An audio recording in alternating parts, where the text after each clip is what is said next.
clouds. But our intelligent design and the intelligent design of our clouds, the IBM cloud, the Microsoft cloud, these are the new driving forces of evolution.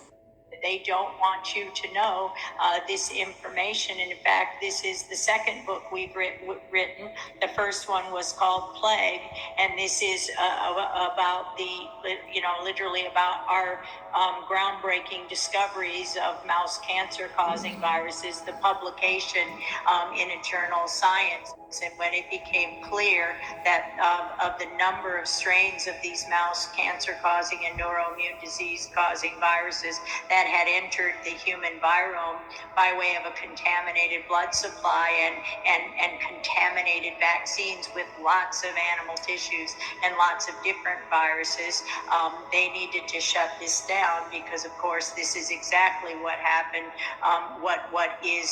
that entered the human virome in a way that wasn't natural. That is not a natural evolution of a virus that's being sold as anything but. So when the data became clear that this virus was in the human virome by a contaminated blood supply that could have been contaminated for 30 years, 25 times more people were infected than in HIV/AIDS at the height of HIV in this country in 1991.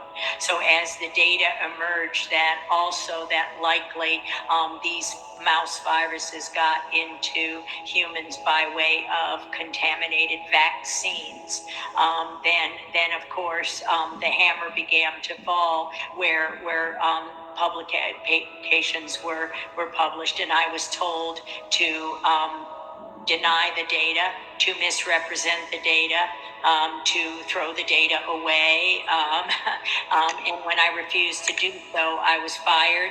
My lab was locked down on September 29th, and 2 offices and my entire 30-year career and everything, my notebooks, everything was confiscated. Then I'm arrested at the door with no warrant as I'm surrounded by police cars. My house is, the water has the harbor patrol in it. There's no warrant. My husband's pushed into a chair. They search my entire house. They take me away in foot shackles and hand shackles in front of the entire neighborhood, who all said they knew something was going on because of the amount of, force that was used. I was held in jail for 5 days in Ventura County without bail, on a bail hold, without the possibility, never saw a judge, never saw a lawyer. And the charges that were reported in the journal Science on November 19, 2011 in Science Insider by John Cohen, Cohen,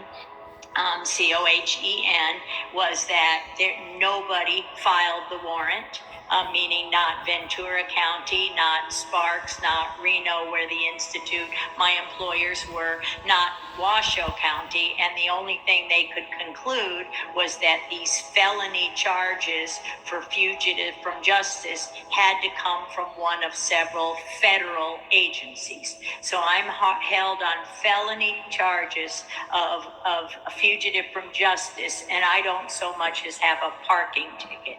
You have to base a charge like that on something. It was based on nothing. NIH, the NIH and the National Cancer Institute in Frederick, Maryland, when I went, that they still say I'm a fugitive from justice, or did the last time I was there, which was November 15, 2016, when I went to go to Fort Detrick, to the laboratories where I worked for 22 years. Literally my last job was as the director of the internationally acclaimed lab of antiviral drug mechanisms, where we made drugs for AIDS-associated cancers and did much pioneering research in the 2 years there when I developed that lab. When the study was unblinded, there was a very super secret phone call, a conference call with Tony Fauci, Francis Collins, and Harold Varmus. And during this super secret conference call, we were all told there was no association. And this was after we were told every study center was equally represented. We know that he stopped the study and we would have found more than 80% positive. And I said during that phone call, I said, that's okay. 6% is still 25 million Americans at that time. Our table 3 of the study that was published in September and October in MBio is the journal. It's called MBio by Ian Lipkin. The abstract of the paper said there was no evidence of XMRVs found by any group. Clearly, on table 3 of that paper, there was 6.1% in the patients and 6.1% in the controls. So yes, there was no association, but we still, every single study that was ever done showed between 4 and 7.8% of the U.S. population was infected, were asymptomatic carriers, if you were, and some very, very ill with many, many cancers. They're going to tell us that, hundreds of thousands, if not millions of people are dying around the world. And what they want in the end is they want governments to hand over control of that whole segment of their society, like the whole healthcare segment, really, to an international body, namely the World Health Organization. How the news operates these days. The news is just a great big marketing firm for globalism, in my opinion. And I think that this coronavirus thing is part of it. Why do I say that? How can I be so sure?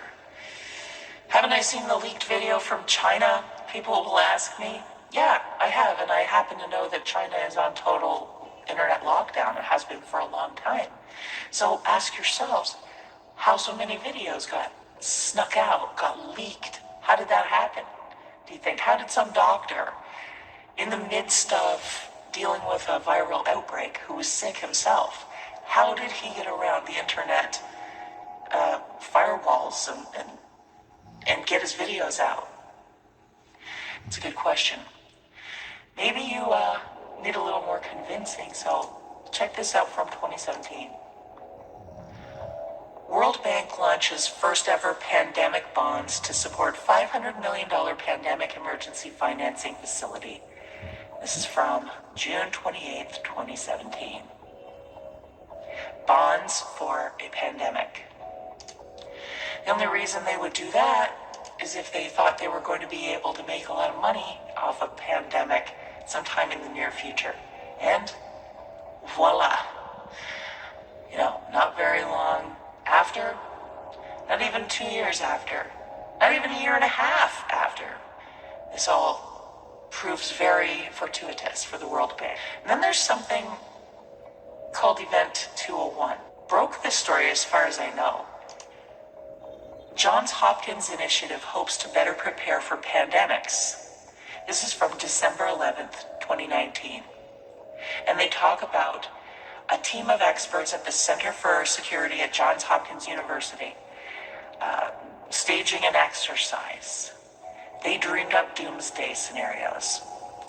It says for the most recent exercise called Event 201, which was held in New York City in October, the Center for Health Security partnered with the World Economic Forum and Bill and Melinda Gates Foundation to engage 15 leaders in business, government, and public health to model response to a worldwide coronavirus pandemic.